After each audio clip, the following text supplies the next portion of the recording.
the United States military has begun strikes against Al-Qaeda terrorist training camps in Afghanistan. Human rights are women's rights, and women's rights are human rights. People matter, freedom matters, peace matters, Ukraine matters. Olá, bem-vindos a mais um episódio de A História Repete-se, com Henrique Monteiro. Olá, Henrique. Olá, Lourenço. E comigo, Lourenço Pereira Coutinho.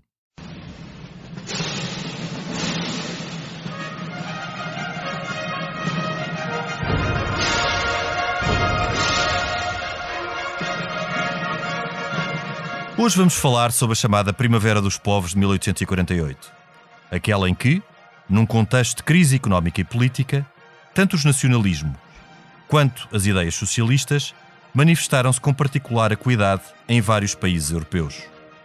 Em alguns casos, resultaram mesmo em revoltas e mudanças de regime. A Primavera dos Povos é um termo genérico que não designa um movimento concertado.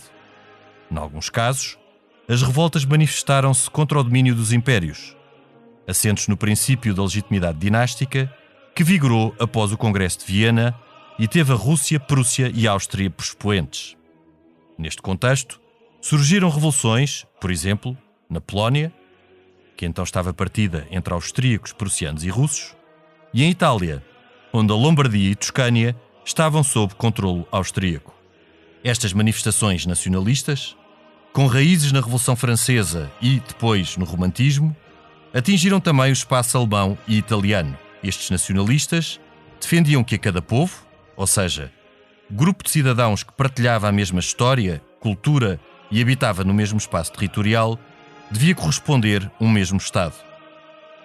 Estas premissas eram válidas não só para os povos que estavam enquadrados por impérios multinacionais, como os eslavos nos impérios austríaco e russo, como também para aqueles espaços que estavam fragmentados em estados de pequena e média dimensão, como era o caso de Itália, o que incluía também as zonas dominadas pelos austríacos e da Alemanha. Para além da questão nacionalista, as revoluções de 1848 tiveram uma base de contestação social. Ou seja, em paralelo com a contestação burguesa e romântica, evoluiu uma contestação social que, sobretudo, pretendia equilibrar as relações de trabalho e as condições de vida das classes trabalhadoras que emergiram com a Segunda Revolução Industrial. Estas contestações tiveram, por exemplo, expressão no Reino Unido, com o chamado movimento cartista. Apesar das suas derrotas, não alcançou, por exemplo, o sufrágio universal que reclamava, logrou, pasme-se, a regulamentação do trabalho infantil e a jornada laboral de 10 horas.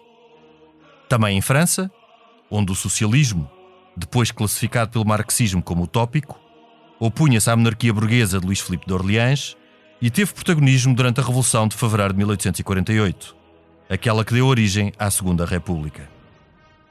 Numa visão de conjunto, estas revoluções significaram o fim do chamado Sistema de Viena, que tinha no príncipe de Metternich, chanceler austríaco, o seu principal expoente.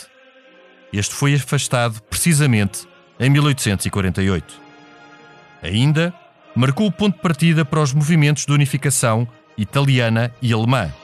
Por entre altos e baixos, estes seriam alcançados não pelos povos, mas sim sob a liderança dos estados mais fortes destes espaços, o Piemonte, no caso italiano, e a Prússia, no caso alemão. Por fim, a Primavera dos Povos marcou o início da organização do movimento socialista. Embora ainda concentrado na chamada questão social, este afirmou-se por fim como internacionalista. Estas reticências que tinham uma abordagem muito diferente da do socialismo dito utópico. Desde logo, por rejeitar a possibilidade de cooperação entre os diferentes atores das relações de trabalho. Contas feitas, as revoluções de 1848 não lograriam os seus objetivos imediatos, nem para nacionalistas, nem para socialistas, mas foram marcantes para a história da Europa. Tanto os movimentos nacionais, quanto os sociais, ganhariam protagonismo crescente durante a segunda metade do século XIX. Tempo agora para iniciarmos a conversa.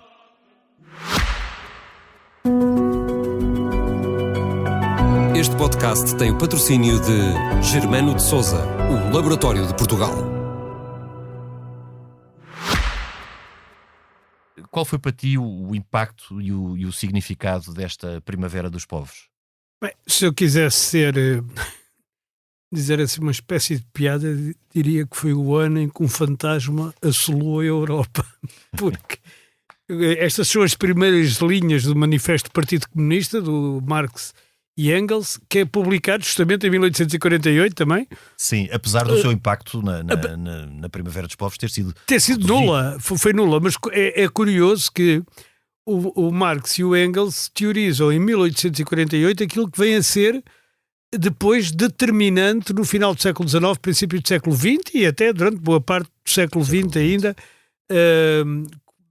como o movimento socialista ou o movimento comunista, e que passam a chamar utópico a todo o movimento socialista anterior e que tinha figuras muito reverenciadas, desde o Lord Owen no Reino Unido, Saint-Simon, Proudhon, toda essa... Havendo um socialismo mais comunitário.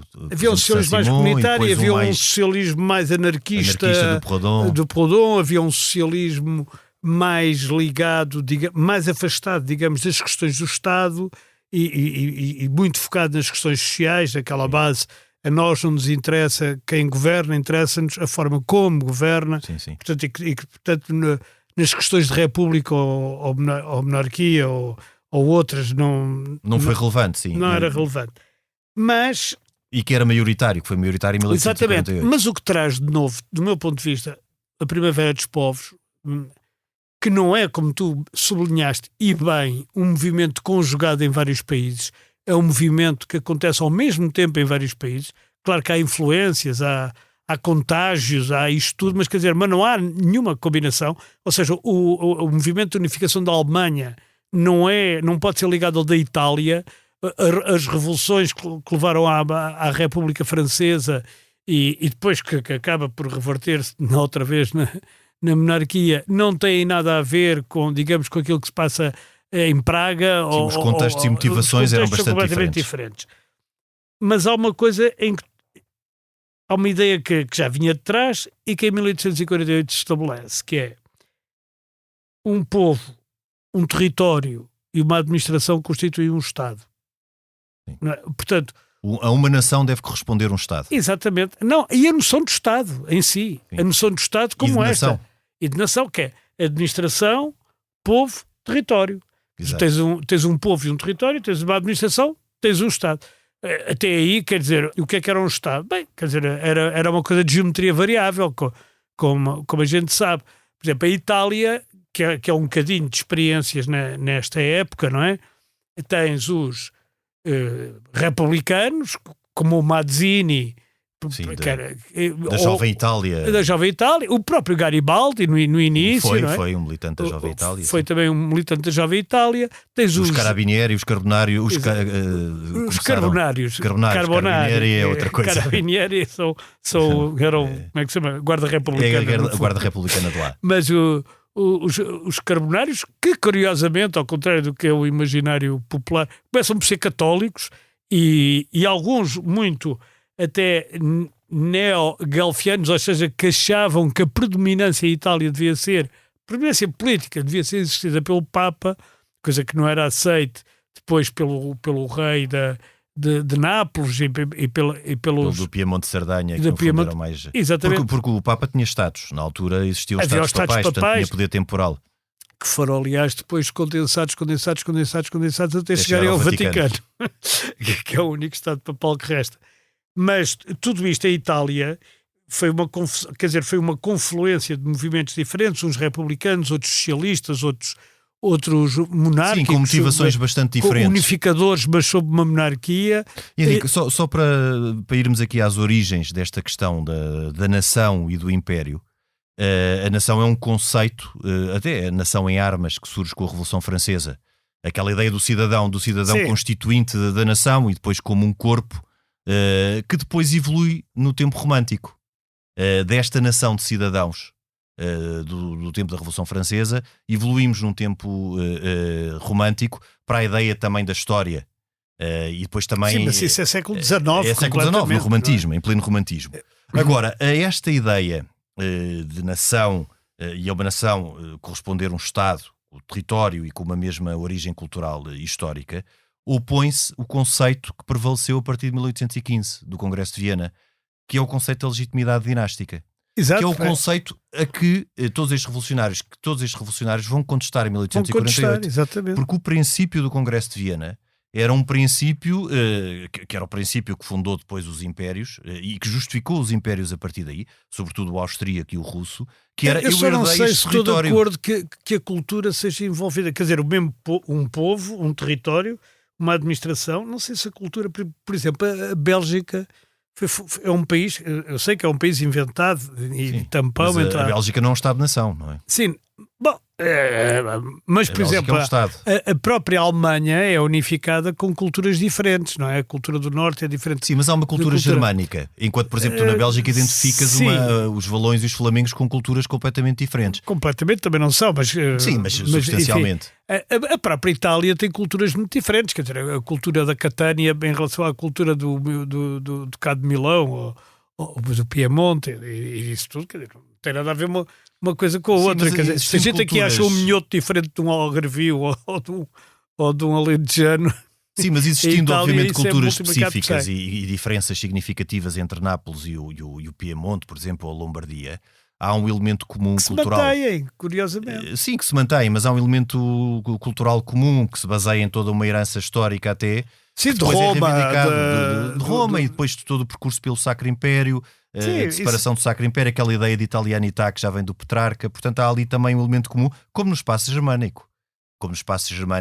E uma das grandes questões até, e isso já para a frente, depois de 1848, quando se discute a unificação alemã, era uma pequena Alemanha ou uma grande Alemanha, sendo que a grande Alemanha incluía a Áustria e, incluindo a Áustria, incluía todos os povos que a Áustria... Como tu sabes, dura até ao Hitler, pelo menos. O Hitler, uma das coisas que faz parte do programa do Hitler, a Grossa Deutschland, ou seja, a grande Alemanha, que, por oposição à pequena Alemanha, que ele achava que a Alemanha estava confinada, justamente depois dos acordos de Versalhes e da Primeira Guerra, lhe tinham tirado a Alsácia e a Lorena, os Sudetas e o não sei o quê, e portanto aquilo, e uma parte da Polónia, não é? Uma parte, aliás, da Alemanha... Reivindicar a Áustria como integrante... Reivindicar a Áustria, o Anschluss, que quer dizer anexação. Mas aí a Áustria já não era um império, já era só mas repara que o Hitler na altura é recebido na Áustria como um herói.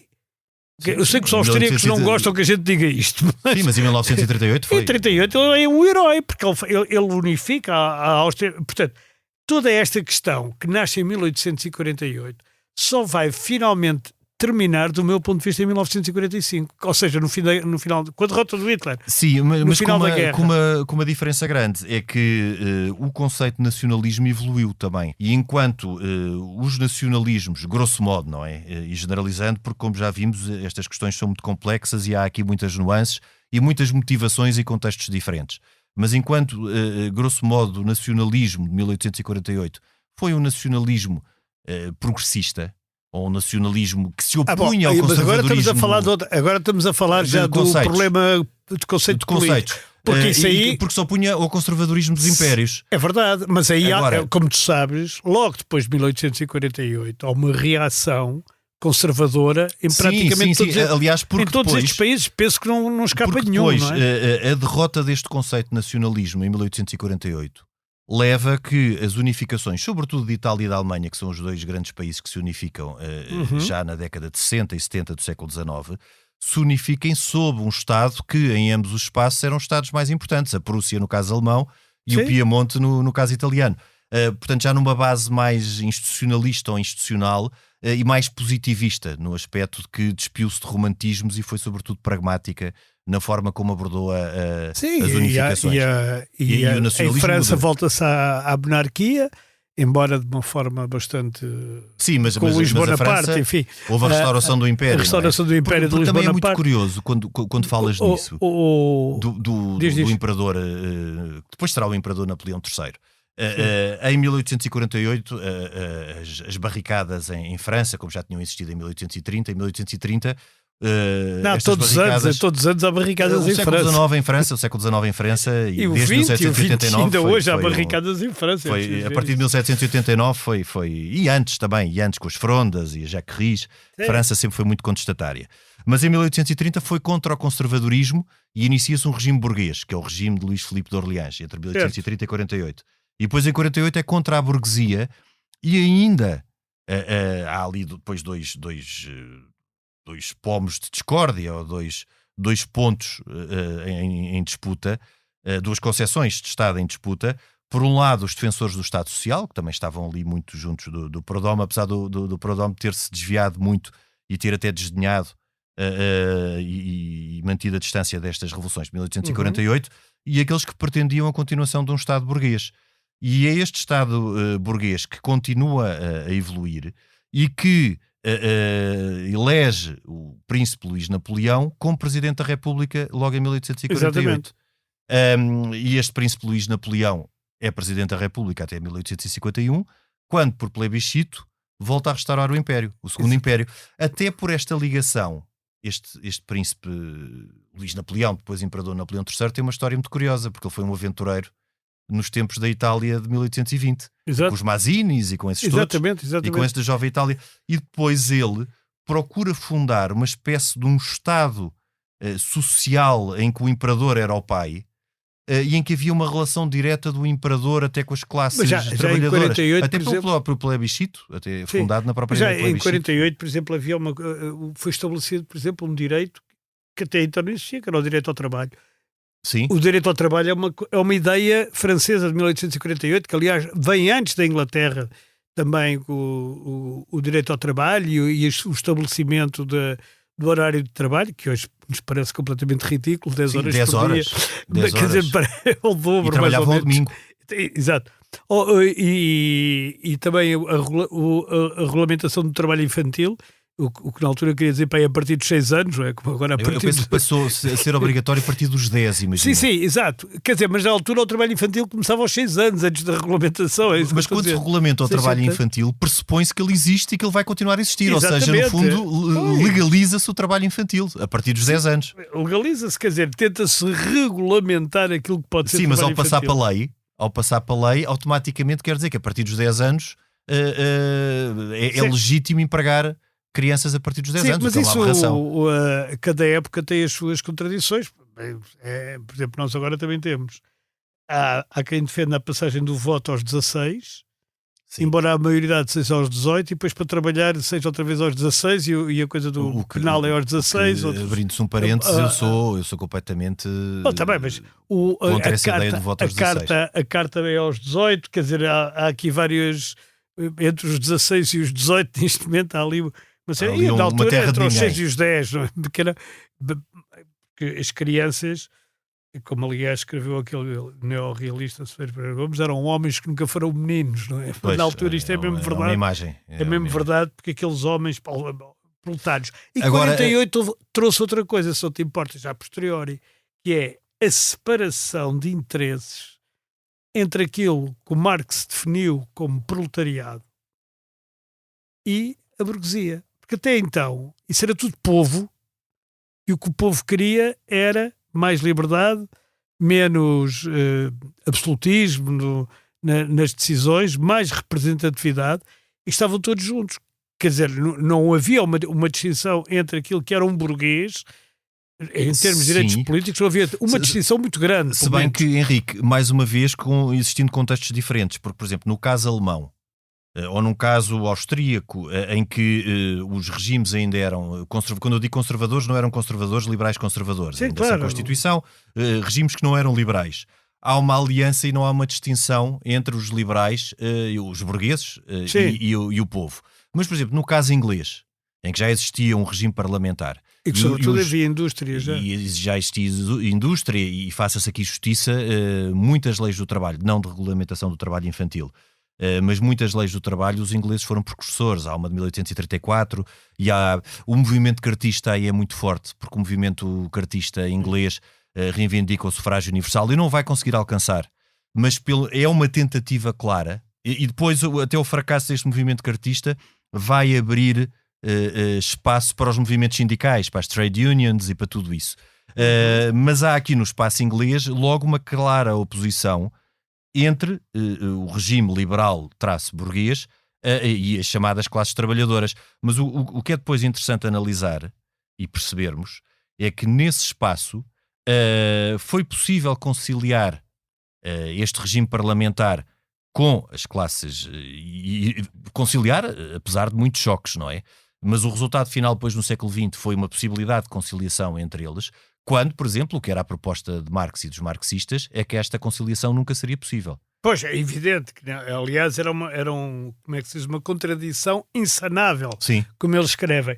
Mas, já agora deixa-me fazer-te uma pergunta. Porquê é que tu achas que 1848 concitou todos estes movimentos ao mesmo tempo? Quer dizer, há assim datas que são extraordinárias, não é? Sim. Parece que há década... anos extraordinários. Eu lembro-me, por exemplo, de 1776, lembro-me sempre que há 3 coisas extraordinárias em 1776, que é a independência dos Estados Unidos, o facto de se ter escrito o primeiro livro de história moderna, que é de clínica queda do Império Romano, do Edward Gibbon. Sim, esse clássico. Que é um clássico, que é o primeiro livro da história moderna. Sim. E o primeiro livro da economia moderna, que é a Riqueza das Nações, do Adam Smith. Sim. Quer dizer, isto é extraordinário, porque é que é tudo no mesmo ano?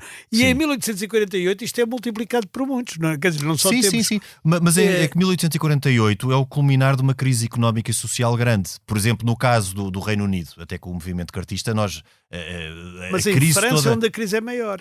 Aliás, em França Sim. é onde o 1848 é mais forte. É mais intenso. É mais intenso. Mas exatamente como aconteceu em 1830. Em 1830 Exatamente. também foi um ano de barricadas, não só em França, porque depois de França alastraram para uma série de outros sítios. Não deixar de falar de barricadas em França, porque barricadas em França, como eu digo, há todos os anos. A toda a hora. E, portanto, Sim, mas estas foram datas muito significativas. Ainda havemos de ter as barricadas da Comuna de Paris, que são Porquê? em 1881. Porque, sobretudo no espaço francês, Guizot, que era o primeiro-ministro, que estava em aliança com o Luís Filipe, foi a falência do seu doutrinarismo, de um regime profundamente burguês.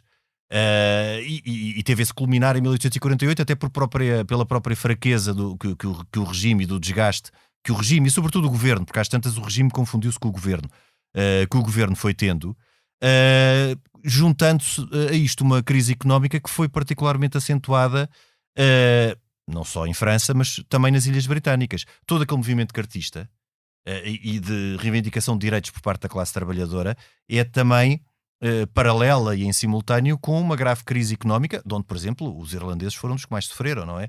Até com a crise da batata e com a grande imigração. Até que faz a grande imigração para os Estados Unidos. Exatamente. E isso como movimento social. Mas depois todos os movimentos de contestação política, que acabam também por vir por arrasto, eram movimentos que estavam latentes, e às vezes há um ano em que há um rastilho em que as coisas por exemplo, explodem. Na Áustria também houve barricadas contra o Metternich e contra o Fernando, o imperador. O imperador, sim, que depois abdica no sobrinho, que é o Franz Josef, que fica até à Primeira Guerra. Foi aquele longuíssimo reinado. E aí há uma falência mais política, aí sobretudo há uma questão nacional e política. Aí há uma questão nacionalista neste sentido. Havia vários povos do Império Austro-Húngaro que não eram povos de língua alemã. Claro. A começar pelos húngaros. Logo pelos magiares, que até tinham uma coisa, mas havia os checos também.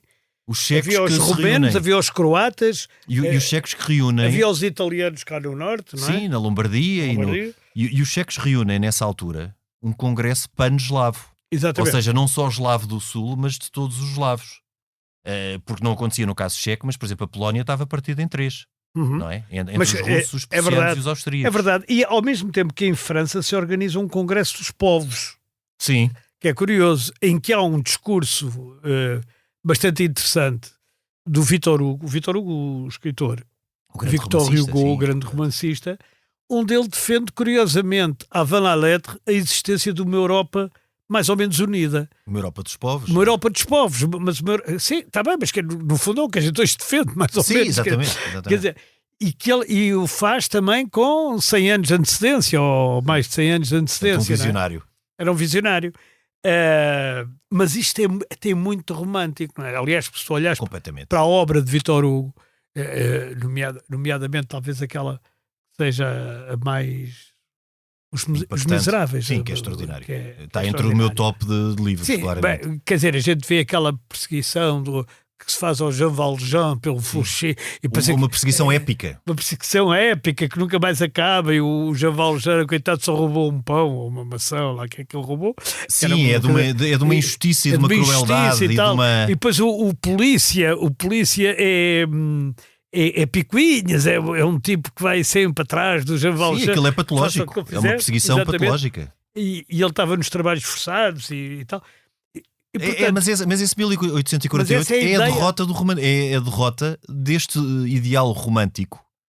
E Mais a partir tarde- daí a aproximação começa a ser pragmática, porque a aproximação começa a ser pragmática não só nas questões do nacionalismo, que passa-se para outro patamar, como também nas questões sociais, em que o socialismo utópico dá, por assim dizer, a vez ao ao chamado socialismo auto-intitulado científico. socialismo científico. Foi bastante científico, como se viu, Sim, porque eles muito tudo o que laboratorial. tudo o que previram cientificamente não Sim, foi aconteceu, de laboratório. nomeadamente que a revolução iria começar na Inglaterra ou na Alemanha, porque eram os países mais E industrializados, acabou na Rússia. e começou na Rússia, que era o país menos industrializado e menos desenvolvido da Europa. E depois também há aqui um E- outro ponto importante nesta altura, que é impossível conciliar o que foram os interesses nacionalistas com os interesses socialistas, porque por definição o socialismo passa a ser internacionalista. Certo, Portanto, por aqui temos também uma contradição. certo, mas quer dizer, mas também não é assim tanto, porque há aspectos em que ainda hoje o socialismo é nacionalista. Sim, mas na altura era claramente internacionalista, não é? A Sim, partir na altura, Aliás, a primeira internacional depois é de 1864. Sim, na altura, mas mas não era, porque aquilo também era um bocado conforme. Sim, os utópicos eram verdadeiramente Sim, utópicos, mas os depois utópicos começa eram a mesmo- ser não. internacionalista Mas verdadeiramente. o socialismo utópico é uma coisa. Quer dizer, o socialismo utópico é o cristianismo. Quer dizer, se a gente pensar no cristianismo, Sim, é uma sim. espécie de socialismo utópico.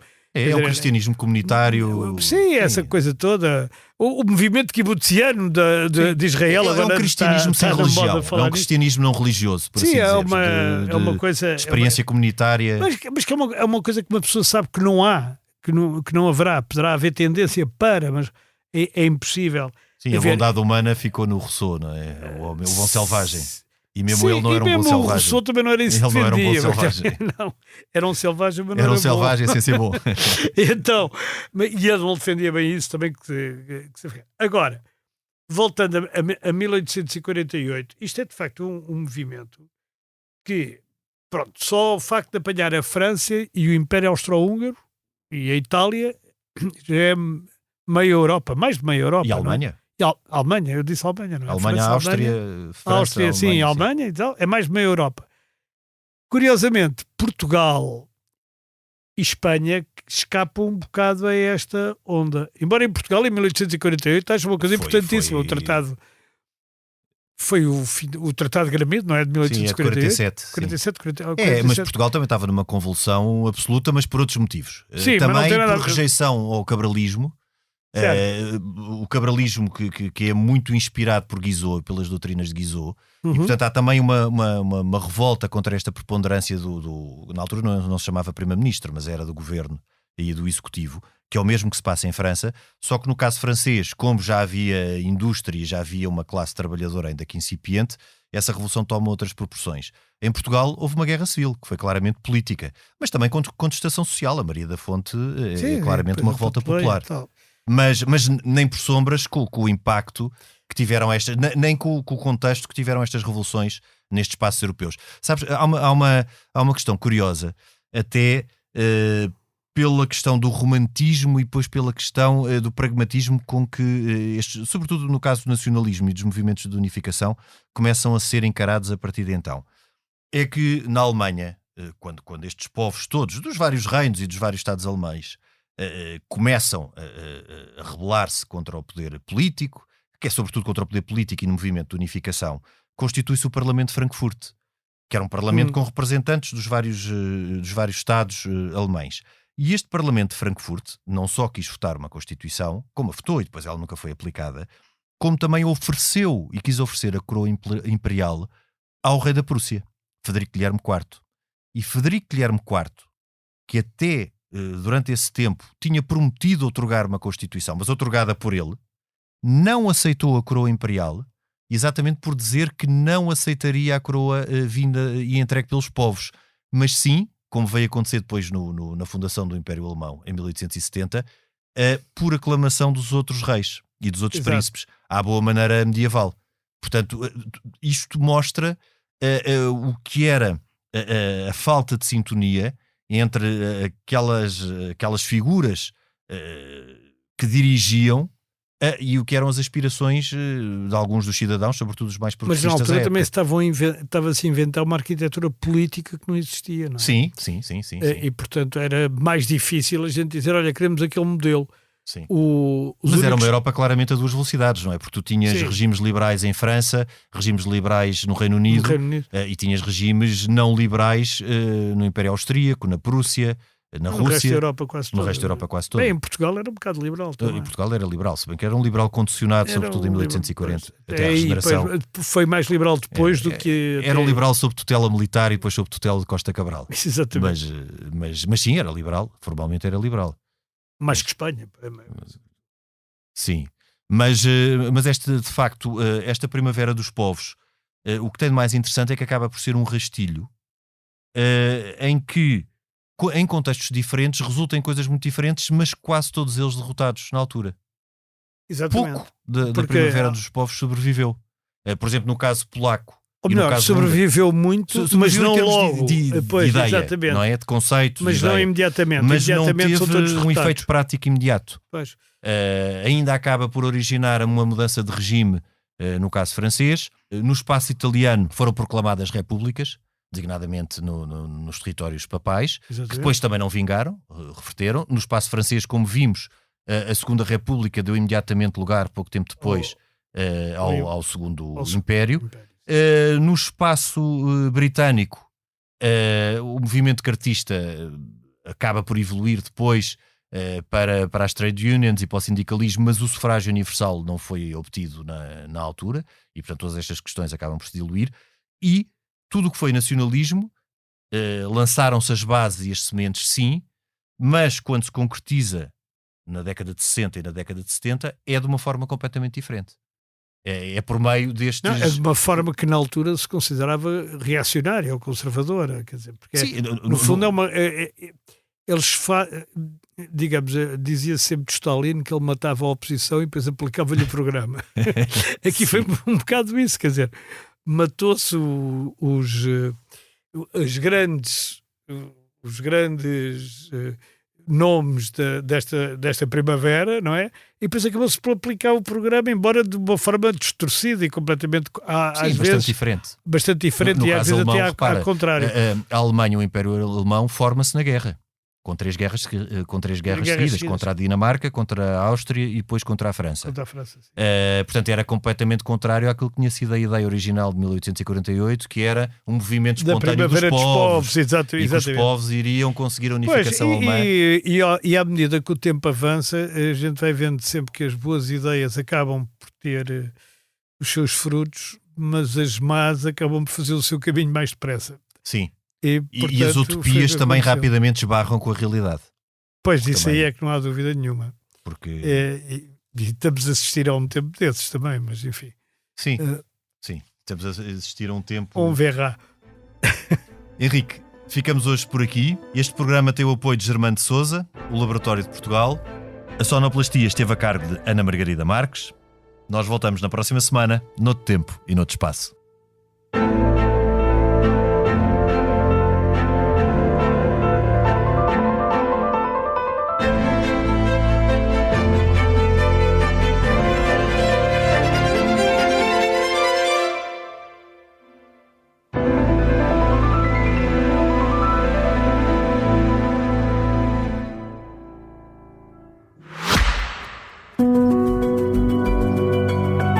Este podcast tem o patrocínio de Germano de Sousa, o Laboratório de Portugal.